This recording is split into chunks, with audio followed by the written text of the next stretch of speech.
इसमें कुछ क्वेश्चंस हैं जो पांचवा रेडियो एवं रंगीन टेलीविज़न का पांचवा पेपर है 2025 का। इसमें आप देखिए, पहला क्वेश्चन है कि टेलीविज़न क्या है, रेडियो एवं टेलीविज़न के मुख्य घटक लिखिए। अगला क्वेश्चन है, सुबह शाम टेलीविज़न में टीवी पावर सप्लाई का क्या कार्य है, इसके सामान्य दोष और उसके समाधान की विधि लिखिए। इसके बाद देखिए, टेलीविज़न बूस्टर क्या है, इसकी कार्यप्रणाली, उपयोग और टेलीविज़न में आवश्यकता वर्णन करिए। और टेलीविज़न की मरम्मत की दुकान स्थापित करने के लिए आवश्यक बुनियादी सामग्री कौन कौन सी है। तो अब ये जो क्वेश्चन हैं, देखो ये बहुत आसान क्वेश्चन है। इसका तो आंसर देख लीजिए आप। टेलीविज़न मरम्मत की दुकान स्थापित करने के लिए आवश्यक बुनियादी सामग्री व स्पेयर पार्ट्स लिखिए। टेलीविज़न की दुकान जब आप टेलीविज़न रिपेयरिंग की दुकान अगर आप खोलना चाहते हैं, तो जो आवश्यक बुनियादी सामग्री है वो देखो क्या क्या होना चाहिए। आपके पास एक पिलास होना चाहिए जिसको प्लायर कहते हैं। एक नोज प्लायर होना चाहिए जिससे आप किसी हैवी चीज़ को जो है पकड़ सकें, या किसी चीज़ को पिलास की नोक से पकड़ करके बाहर निकाल सकें, खींच सकें। उसके बाद देखिए, आपके पास मल्टीमीटर होना चाहिए। मल्टीमीटर वोल्टेज भी नापता है, करंट भी नापता है, प्रतिरोध का मान भी निकालता है। तो ये एक मल्टीमीटर होना चाहिए। और मल्टीमीटर कैसा होता है, मैं उसका मैं फ़ोटो डाल दूँगा। तो मल्टीमीटर आपके पास होना चाहिए। सोल्डिंग आयरन होना चाहिए जिससे हम तार को जोड़ते हैं। सोल्डिंग आयरन होता है किसी तार को जिसे सोल्ड करते हैं, वो होना चाहिए। आपके पास स्क्रू ड्राइवर होना चाहिए। स्क्रू ड्राइवर का पूरा सेट होना चाहिए जिसे टेलीविज़न के कवर वगैरह को आप खोल सकें। और चिमटी होनी चाहिए जिससे आप किसी बारीक स्पेयर पार्ट्स को जो है पकड़ सकें। और इसके बाद छोटी आरी होनी चाहिए। छोटी वाली जो आरी आती है जिससे किसी चीज़ को काटा जाता है, वो आपके पास जो होना चाहिए। तो ये सारी चीज़ें आपके पास होना चाहिए टेलीविज़न की मरम्मत के लिए आवश्यक उपकरण। मैं इसका एक भेज दूंगा आपको PDF, और उस PDF में इसको देख लेना, ठीक। उसके बाद टेलीविज़न बूस्टर क्या है, इसकी कार्यप्रणाली समझाइए। तो आपको पता है कि बहुत पहले टेलीविज़न जब चलाया जाता था हम लोग, तो एंटीना लगता था, और एंटीना छत पर ऊपर लगाया जाता था, और ऊपर से एंटीना से तार आता था जो टीवी में लगता था। तो पहले जो रेडियो स्टेशंस होते थे बहुत दूर होते थे, और वो सिग्नल हमारे घर तक अच्छी तरह से पहुंच नहीं पाता था। तो एंटीना लगाने के बाद भी टेलीविज़न स्टेशन का सिग्नल हमको अच्छी तरह से नहीं मिल पाता था, जिससे दिक्कत होती थी कि टेलीविज़न पर न चित्र साफ आता था और न आवाज़ साफ आती थी। तो उसके लिए बूस्टर लगाया जाता था। बूस्टर के 2 पार्ट होते थे। एक पार्ट जो एम्पलीफायर होता था और दूसरा पार्ट पावर सप्लाई होता था। इस तरह से होता था। देखिए, आपको हम बताएं, देखिए ये आपका एंटीना होता था। एंटीने में ये लगा रहता था, और ये एंटीना का ये डायरेक्टर कहलाता है, ये वाला पार्ट। और ये वाला पार्ट कलेक्टर कहलाता है, और ये वाला पार्ट रिफ्लेक्टर कहलाता है। ये रिफ्लेक्टर होता है, और ये कलेक्टर होता है, और ये डायरेक्टर होता है। डायरेक्टर। तो डायरेक्टर की इसकी दिशा हम उधर करते हैं जिधर टेलीविज़न का प्रसारण केंद्र होता है। मान लीजिए, पहले हम लोगों के यहाँ गोरखपुर से प्रसारण होता था या बनारस से प्रसारण होता था। तो बनारस वाला अगर आपको देखना रहता था तो इस वाले पार्ट को बनारस की तरफ आप करते हैं। तो ये आने वाले RF सिग्नल को, कौन सा सिग्नल, RF सिग्नल, RF तरंग, टेलीविज़न स्टेशन से जो तरंगें आती थी वो RF रेंज की होती थी। RF का पूरा नाम है रेडियो फ्रीक्वेंसी। तो ये जो डायरेक्टर है ये RF तरंगों को पकड़ता था, पकड़ करके दे देता था कलेक्टर को, और कलेक्टर से ये टेलीविज़न का तार आता था, और ये इस तरह से, और कलेक्टर से जो सिग्नल यहाँ से छूट जाता था उसको ये वाला जो पार्ट है रिफ्लेक्ट करके फिर इसको दे देता था। तो सिग्नल अगर बहुत कमज़ोर है, ये बहुत दूर से अगर ये आ रहा है, तो यहाँ से जो सिग्नल हमको प्राप्त होगा वो सिग्नल बहुत कमज़ोर प्राप्त होगा, और ये कमज़ोर सिग्नल जब टेलीविज़न में जाएगा तो न साउंड साफ आएगा और न चित्र साफ आएगा। उसके लिए बूस्टर लगाया जाता था।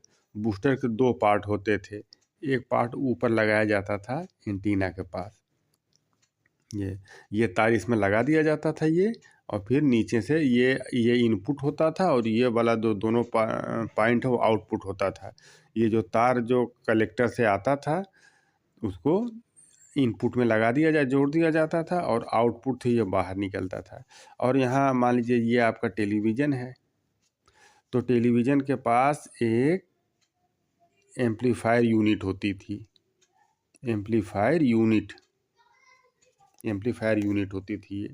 ये इस एम्पलीफायर यूनिट में एक तार लगा रहता था, लीड ऐसे, जिसको हम बिजली के प्लग में खोस देते थे। तो ये जो एम्पलीफायर है ये करता क्या था कि ये 12 वोल्ट की या 18 वोल्ट की पावर सप्लाई बनाता था। ये बिजली ये 220 वोल्ट इसको हम देते थे, तो ये 12 वोल्ट की पावर सप्लाई ये बनाता था। ठीक, तो चूंकि ये बूस्टर है, ये बूस्टर है, ये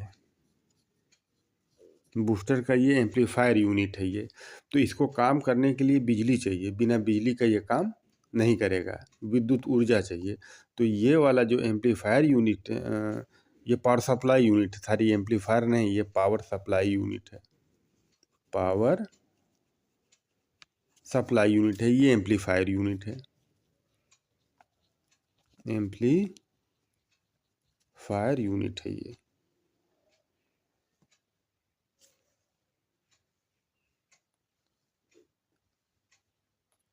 ये देखिए ये एम्पलीफायर यूनिट है ये। और यहाँ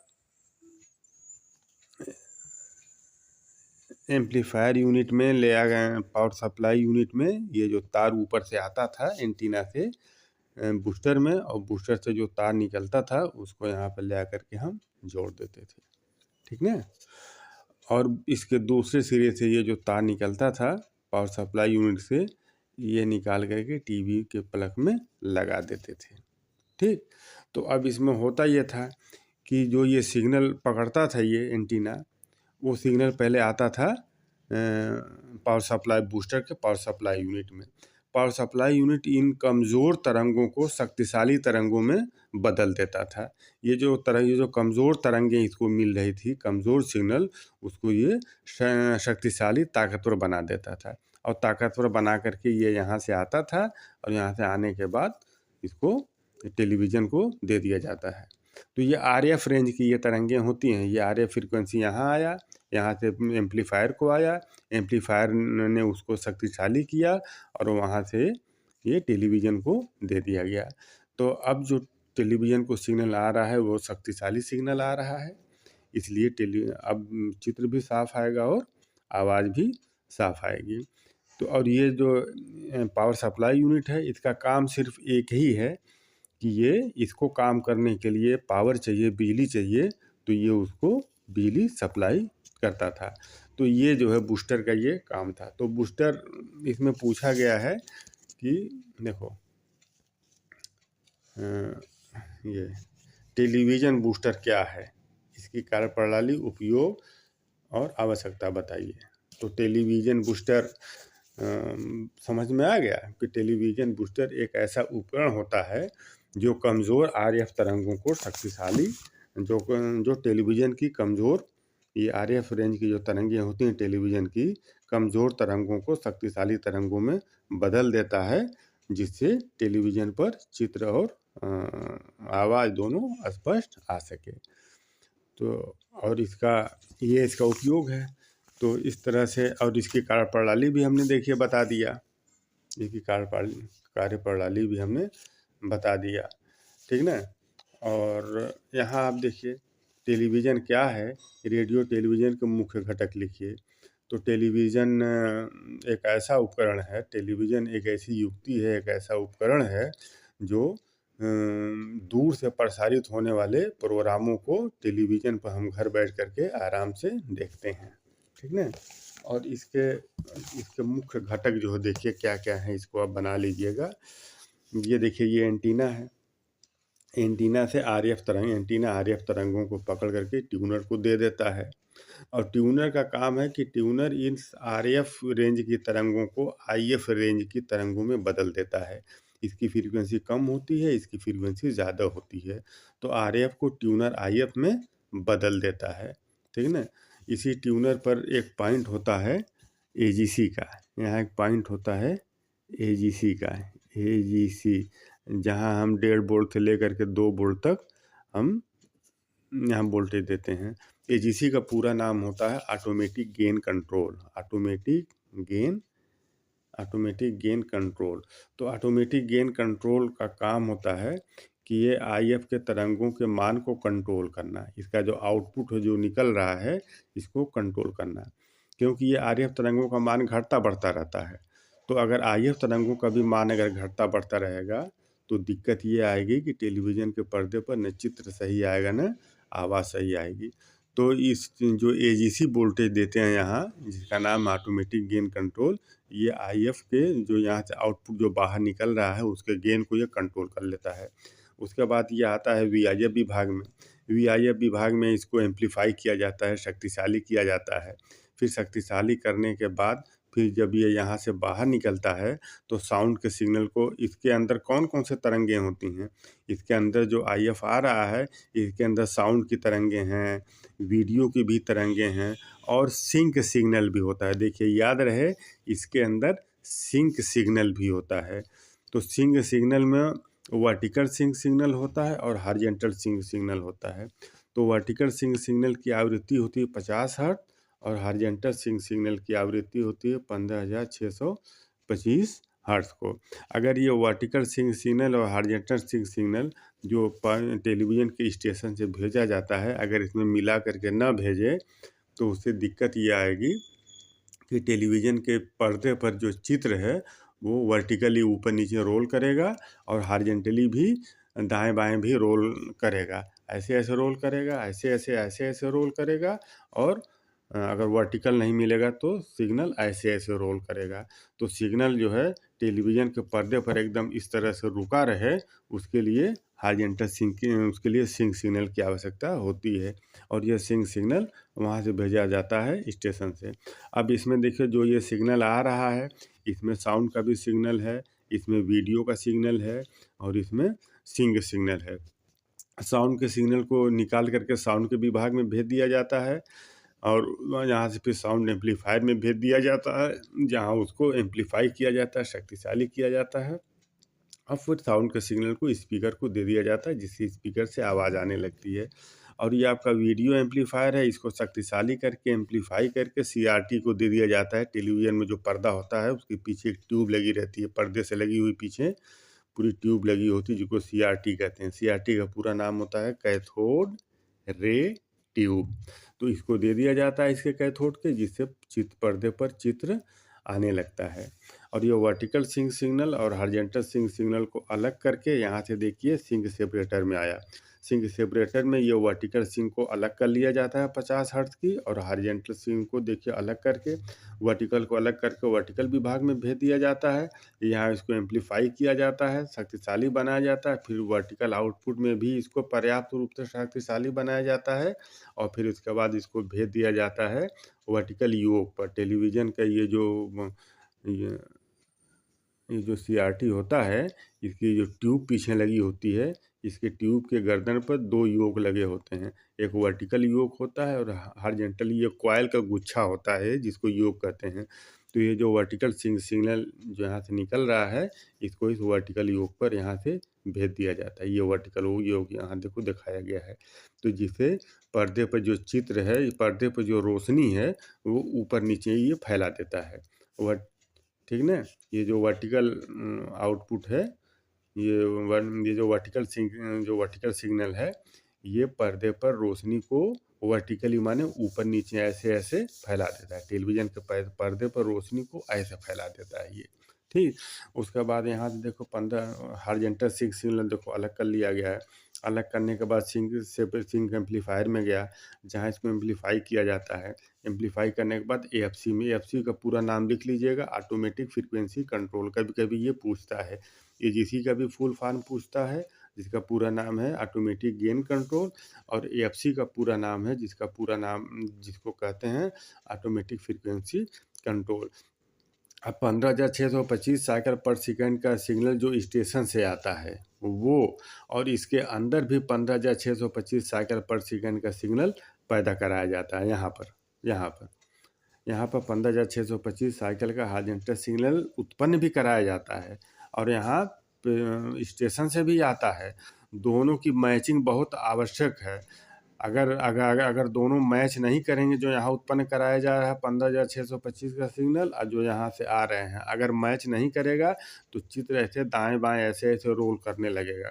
तो ये एएफसी जो है उसको कंट्रोल करता है, मैच कराता है, ठीक। फिर यहाँ से सिग्नल आया, उसको एम्पलीफाई किया गया, शक्तिशाली बनाया गया। शक्तिशाली बनाने के बाद ये दो जगह जाता है। एक जाता है ईएचटी पर।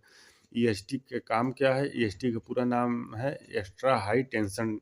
ये एक ट्रांसफार्मर होता है जो बहुत अधिक वोल्टेज उत्पन्न करता है। इस 15,625 के सिग्नल को पा करके ये रंगीन टेलीविज़न में ये 26,000 वोल्ट ये उत्पन्न करता है, जिससे पर्दे पर, टेलीविज़न के पर्दे पर रोशनी आती है। अगर ये ईएचटी 26,000 वोल्ट अगर न बनाए तो टेलीविज़न के पर्दे पर रोशनी बिल्कुल नहीं आएगी। तो इसका एक काम तो ये है कि एचटी को दे दिया जाता है, जिससे एचटी जो है 26,000 वोल्ट उत्पन्न करता है।